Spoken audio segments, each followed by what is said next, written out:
چنگیزخان وقتی نتوانست شهر بخارا را فتح کند، نامه‌ای نوشت و به مردم شهر وعده داد: هر کس با ما باشد در امان خواهد بود.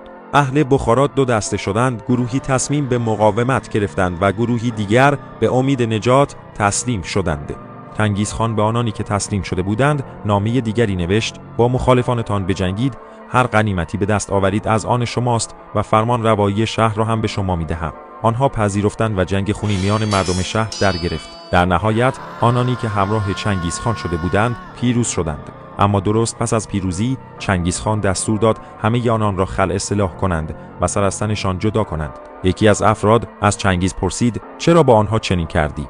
چنگیزخان با خونسردی پاسخ داد: اینها به برادران خود خیانت کردند. چگونه میتوانستند به ما بیگانگان وفادار بمانند؟ و این بود سرانجام آنان که خودفروشی را بر برادری ترجیح دادند.